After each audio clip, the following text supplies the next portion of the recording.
ده من ضمن سلسله الاحداث اللي بتحصل من بدايه الثوره، واللي انا حاسس ان احنا الثوره لم تكتمل حتى الان.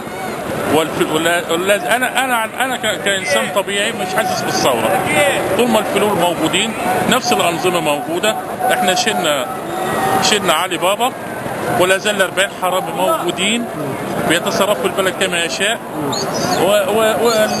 وفي جهه عليا بتحمي هذه الاشياء، وما اقدرش اصرح عنها الجهه العليا، وكل الناس عارفه الجهه العليا اللي بتحمي البلطجه وبتحمي كده. الشعب البورسعيدي شعب بريء من الاحداث اللي حصلت.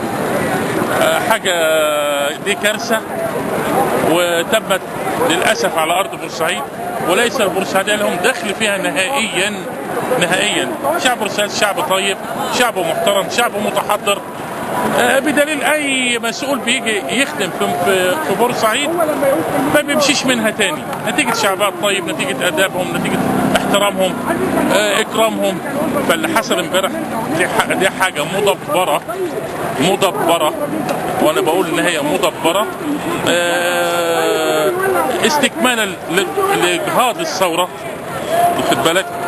في نفس الوقت اللي بيحصل في احداث بورسعيد، لو ربطنا الاحداث ببعض، بيحصل في استاد ناصر نفس الحدث، ولا استاد ناصر استاد القاهره.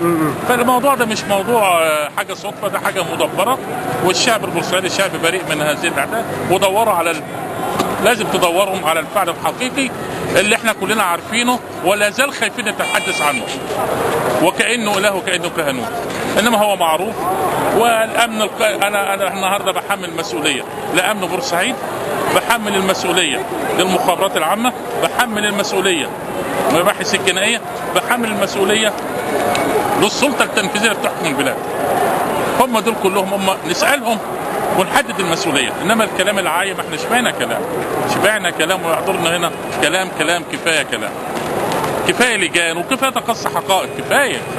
طب يعني كفاية. علامه استفهام، يعني اذا كان الناس اللي قتلت من عام مضى ولم ياتي بحقها، هيجي النهارده هنجيب حق دول وهنستنى لجان تقصي وهنمشي في نفس المشوار تاني؟ يا استاذ الفاضل، هل ده حل؟ يعني هل ده حل؟ لا زال نحن نتعامل على انها ليست ثوره، نتعامل على انه حركه تصحيحيه وليست ثوره.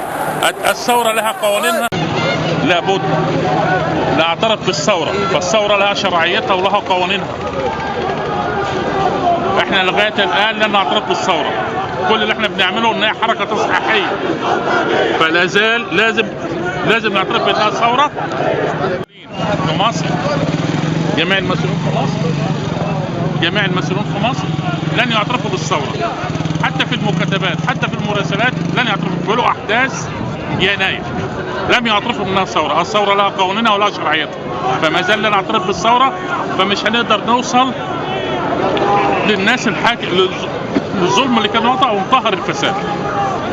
القوانين الوضعيه، هذه القوانين وضعها النظام السابق الفاسد لحمايته، فكيف يحكمون بها؟ انا لكل المشكله. امال ايه الحل؟ ايه الحل في رايك؟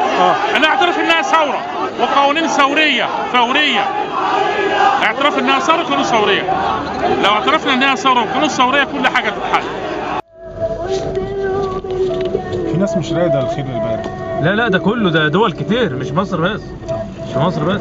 هم عايزين واحد زي مبارك، مش عايزين حد، مش عايزين البلد دي تقوم.